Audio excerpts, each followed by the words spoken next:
Isso está num processo do Ministério Público Federal em Passo Fundo, uma briga deles, Irajá. E agora vocês querem tirar, estão com o processo adiantado, para entrar lá no Mato Casseiro para tirar 3.500 hectares, umas 60 ou 70 famílias, que são legítimos proprietários, em cima de laudos antropológicos desse jeito, e estas pessoas brigando para poder arrendar a terra para terceiro, para que meia dúzia se locupetrem com essa questão. Okay. Muito obrigado. Para poder encerrar o segundo bloco, nós vamos passar a palavra para o deputado Valdir Colato por 3 minutos. Gravado. Presidente Irajá, presidente Flávio da FUNAI, nosso relator Seralho, eu quero aproveitar, presidente, para falar ao Brasil, já que nós estamos falando aqui pela internet, e desmistificar essa situação da questão de terras indígenas, de índios, que infelizmente o nosso presidente da FUNAI não conseguiu colocar esses números, mas eu queria colocar os números para que a gente pudesse realmente mostrar ao Brasil do que nós estamos falando. O Brasil tem 851 milhões de hectares. 110 milhões,9, 13% do Brasil já são terras indígenas. Confere, presidente. Esses são dados da FUNAI, acesso de 12/4/2013.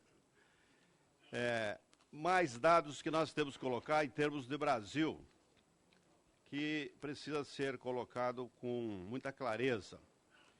Nós temos 109 milhões de hectares de terras indígenas, sendo que a população é 896 mil indígenas, dados da FUNAI.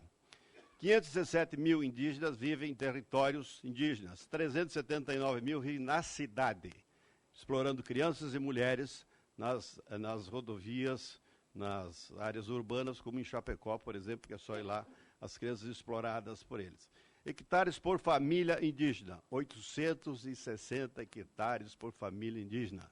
Esses são os dados que nós temos. Hectares por família de assentados no Brasil, 93 hectares por família de assentados, sendo que 85 milhões de hectares destinados à reforma agrária para 921 mil famílias. São dados oficiais. Então, o que nós queremos dizer aqui que a questão não é terra, a questão para indígena é cidadania que tem que dar, e exatamente o que o presidente falou aqui, de diferenciar o índio da Amazônia, né, aculturado, não aculturado, com o do Centro-Oeste, com o do Sul do Brasil, que são pessoas integradas à sociedade, inclusive funcionários com carteira de trabalho assinado.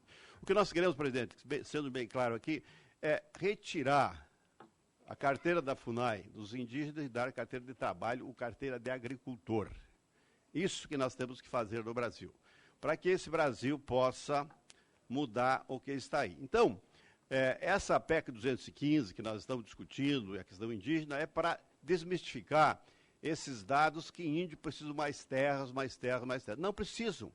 Eles têm terra que chega lá em Santa Catarina. Nós temos áreas que já são terras indígenas, declaradas, tituladas, registradas, em que os indígenas não produzem e querem arrendar para os produtores. Eu acho que isso é um direito deles, se a terra é deles, por que deixar a terra ociosa?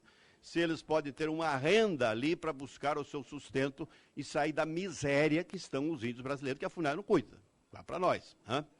Então, deputado Seralho, eu acho que essa é uma das missões que nós temos, dar cidadania para os indígenas. Nós não somos quantos indígenas, dar cidadania para que eles, nas suas terras, possam ter renda. Então, onde é que vem a renda?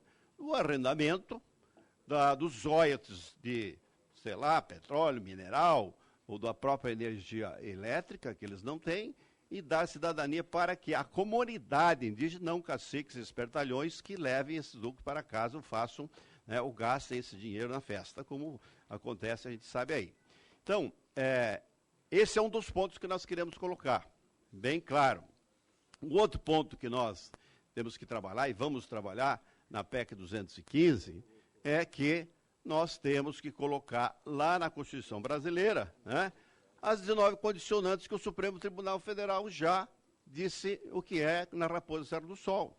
E entre elas ele tem o marco temporal de 5 de outubro de 88, dizendo que terras indígenas são aquelas que tradicionalmente ocupam no presente, 5 de outubro de 88, quando foi promulgada a Constituição. É isso. Então, nada mais, nada menos que nós queremos que a Constituição seja respeitada, só isso. E que a FUNAI não respeita. e que a interpretação da FUNAI é errada. Direitos originários das terras tradicionalmente que ocupam no dia 5 de outubro de 88. Está lá escrito no artigo 231. Eu não vejo como interpretar diferente isso. Criar aí uma história toda que nós não conseguimos entender como é que nós criamos esse imbróglio, né? Esse imbróglio de interpretação, que é uma interpretação ideológica, é claro, e que não tem fundamento nenhum. O artigo 67 diz que a União concluirá a demarcação das terras indígenas no prazo de 5 anos a partir da promulgação da Constituição, que deu em 93, que o deputado Serralho defende com muita competência essa questão. Então, o que nós estamos discutindo? É isso, é respeito à Constituição. Presidente, eu vou encerrar, para concluir, só deixando 4 perguntas ao presidente. Como são contratados os antropólogos pela FUNAI? São funcionários da FUNAI ou são contratados? O que o senhor entende por tradicionalidade? O que entende por isso? Outra pergunta. Aonde que tem algum processo que os entes federados, seja municípios, estados, que fizeram a defesa, ou o próprio proprietário, em que a FUNAI deu ganho de causa no recurso? Aonde que existe? Você tem alguma vez aconteceu isso? E, na verdade, quem realmente analisa é o Ministério da Justiça no final, mas os técnicos são da FUNAI. Eu fui superintendente do INCRA, conheço bem o assunto, sei quem é que são os técnicos que fazem lá. Então, sim, a FUNAI é que faz o processo e que julga esses processos com certeza. E a outra questão que eu queria dizer ao nobre presidente da FUNAI, que esta casa é uma casa de lei. O Brasil não funciona por quê? Porque cada um cria a sua lei e faz a sua lei. O senhor já disse que é inconstitucional, embora não sendo deputado. Quem tem que dizer se é constitucional ou não é essa casa. Quem faz a lei são os deputados e senadores. Agora, como é que o senhor disse que ela é inconstitucional? O senhor nem sabe a redação que vai sair lá da caneta do Serralho, que vai ser colocada a apreciação desta casa e das duas casas do Senado e da Câmara. Isso é competência do Congresso Nacional mudar ou alterar ou fazer nova Constituição, a não ser que nós mudamos isso. Então, nós não podemos aceitar que o senhor venha aqui dizer que acha que é errado, que isso vai cair no Supremo, que vai anular um ato do Legislativo, que nós vamos mudar a Constituição. Então, nós vamos trazer o Judiciário para cá e nós vamos para lá, né, para ver como é que vai funcionar isso. Então, presidente, eu queria dizer que nós vamos fazer esse trabalho, junto à PEC 215, brigando pelo marco regulatório temporal do 5 de outubro de 88, vamos buscar as condicionantes já decididas pelo Supremo Tribunal Federal, entre elas a não expansão de área, entre elas o marco temporal e outras condicionantes, né? E também vamos dar uma vida digna, uma política para os índios brasileiros. Como eu disse, tirar a carteira da FUNAI para dar a carteira de trabalho ou de agricultor, para que eles possam buscar recurso do banco, para que possa fazer sua lavoura, para que ele possa ter renda da atividade que ele faça lá dentro da sua área, mas que toda a comunidade receba por isso. E não alguns viver nababescamente e outros passar fome, como estão passando hoje, e a FUNAI não cuida disso, até foi tirado dela a condição de cuidar da saúde, porque incompetentemente não conseguia fazer.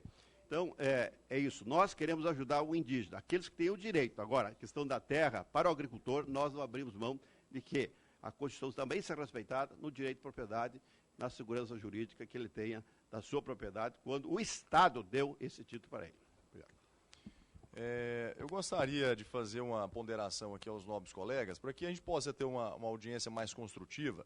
Depois da fala, das ponderações, das reflexões que todos fizerem, se puder encaminhar perguntas objetivas e pragmáticas para o presidente da FUNAI, para que ele possa também fazer na sua parte, ele possa responder essas perguntas, os questionamentos que todos os parlamentares aqui, que porventura tenham. Então, eu queria apenas fazer essa sugestão, porque senão nós vamos ficar aqui apenas discutindo, sem